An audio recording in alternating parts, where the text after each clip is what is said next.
À cet instant, rien ne prédestine le Titanic à sombrer. Malheureusement, les choix d'un homme en décideront autrement. Cet homme, c'est lui, Edward John Smith, le commandant du Titanic. À 62 ans, il est le marin le plus chevronné du monde. Le commandant du Titanic est le capitaine Edward John Smith. C'est un homme qui a 49 ans d'expérience en mer. Il a gravi tous les échelons et c'est l'un des marins les mieux payés au monde. Avant Titanic, il aura commandé 16 navires de la White Star Line. Donc c'est quelqu'un qui est réputé pour son calme, sa sobriété, qui est très apprécié des passagers et de membres d'équipage. C'était son dernier voyage parce qu'il était à la retraite à l'arrivée à New York, donc il ne devait même pas faire le retour. Donc, lorsque cet homme d'expérience reçoit des messages d'avertissement de glace, il modifie naturellement la trajectoire du paquebot. Il a un petit peu infléchi vers le sud, donc s'il pouvait rallonger un tout petit peu la route. Mais cette décision est-elle suffisante? Traverser cette zone est comme avancer en terrain miné. Alors que le soleil commence à se coucher, ce 14 avril 1912, d'autres navires présents dans la zone du Titanic, conscients des dangers que représentent ces icebergs, décident de s'arrêter en attendant le jour. Le Californian était le plus proche paquebot, à vol d'oiseau et en kilomètres, à une trentaine de kilomètres du Titanic, et avait stoppé ses machines de l'autre côté du champ de glace. Malheureusement pour le Titanic et ses 2200 passagers et membres d'équipage, le commandant Smith en décide autrement. Il sait en effet que ce champ de glace est devant lui, il sait en effet que la température a chuté et qu'il faut rester vigilant. Pour autant, la vitesse du Titanic n'est pas réduite. Quand on reçoit des télégrammes en disant il y a des icebergs partout, si on ne fait rien, il y a un problème, quoi. Il faut ralentir, quoi, je veux dire, c'est la moindre des choses. Cette terrible décision rapproche le Titanic de sa tragique destinée. Cette erreur humaine aurait pourtant pu être évitée. Malgré toute son expérience, le commandant Smith est trop sûr de lui et fait des choix lourds de conséquences.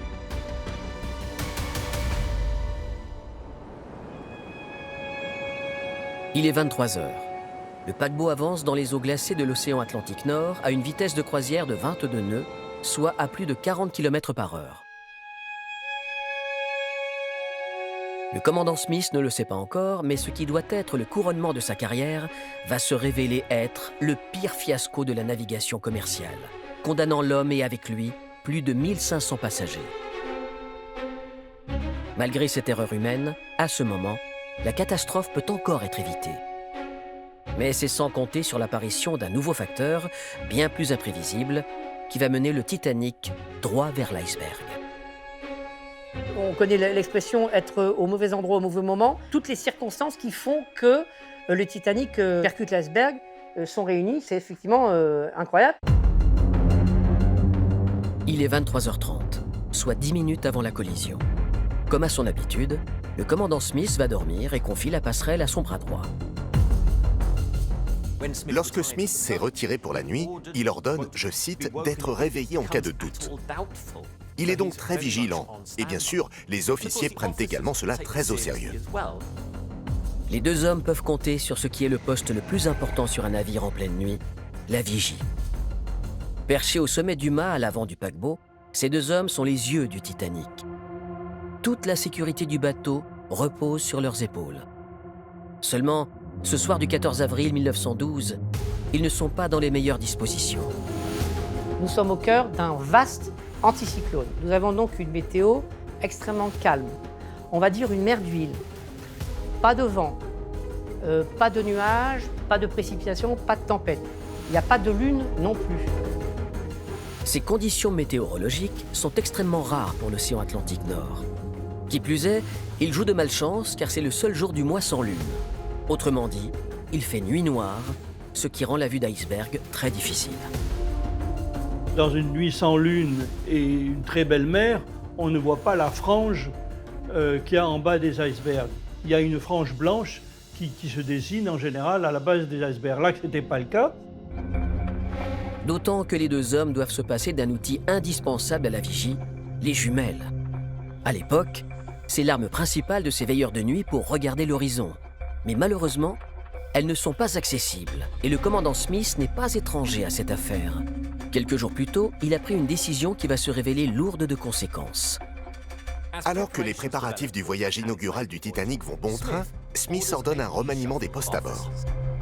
Quelques heures avant le départ de Southampton, l'un des officiers du Titanic, David Blair, est écarté par le commandant. Un choix pour le moins étonnant dont on va mesurer l'importance dramatique. Car David Blair ne part pas seul. En quittant le Titanic, Blair emporte malheureusement sans le vouloir une petite clé. Il s'agit de la clé du casier de la vigie. Et on pense que ce casier contenait les jumelles des vigies de l'équipage. Ces jumelles auraient-elles permis d'éviter la collision? Lors de la commission d'enquête menée suite au naufrage, la question a été posée à Frederick Fleet, l'un des veilleurs de nuit du Titanic. Frederick Fleet, lors de l'enquête, est allé jusqu'à dire que s'il avait eu des jumelles, il aurait pu voir l'iceberg. Dit-il vrai? Il est difficile de répondre à cette question. Mais si c'est le cas, alors ce serait terrible qu'un si petit oubli puisse être à l'origine d'un tel désastre.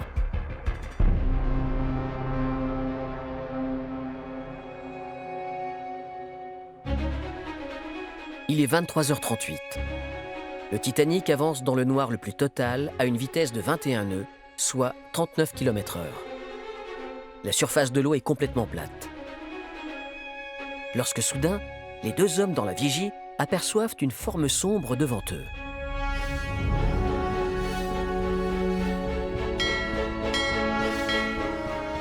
Il sonne 3 fois la cloche du navire et décroche le téléphone de la passerelle. Le 6e officier répond « Qu'avez-vous vu ?»« Un iceberg droit devant. Merci. » Quand la vigie aperçoit l'iceberg, il apparaît à 500 mètres. Le Titanic, lui, il fait 270 mètres de long. C'est-à-dire que si on compte en Titanic, l'iceberg, lui, il est qu'à 2 Titanic, du Titanic. 500 mètres. C'est la distance fatidique qui sépare le paquebot du pire obstacle qu'il puisse rencontrer sur sa route. Mais une question se pose. Comment se fait-il que les hommes dans la vigie ne le voient que si tardivement? L'absence de lumière est-elle la seule explication? Une enquête récente de Météo France apporte un élément de réponse nouveau sur le scénario probable du naufrage du Titanic. Et vous allez le découvrir, la catastrophe aurait pu être évitée si un phénomène atmosphérique extrêmement rare n'était pas survenu ce soir-là. Un phénomène qui aurait pu masquer la présence de l'iceberg. Xavier Popinot fait partie de l'équipe qui a analysé les cartes météorologiques de la nuit du 14 avril 1912. Il est possible que la vigilance des hommes de quart ait été trompée, si vous voulez, par un phénomène de mirage. Le mirage est dû à la différence de température entre le sol et l'air. S'il est bien connu sur Terre avec cette singulière bande lumineuse, comme sur ces images dans le désert, il existe aussi en pleine mer et peut se révéler un ennemi majeur pour la navigation. Cette image, elle a un nom en optique, on appelle ça la bande de mirage. Elle est tout à fait capable de masquer les objets se situant entre vous et votre horizon. Si c'est ce qu'il s'est passé cette nuit-là, alors ce mirage aurait en quelque sorte camouflé l'iceberg. Les deux hommes dans la vigie n'avaient donc aucun moyen de le détecter. Dans l'ensemble incroyable des circonstances qui ont mené à la collision du Titanic contre un iceberg, les conditions météorologiques et atmosphériques sont vraiment essentielles.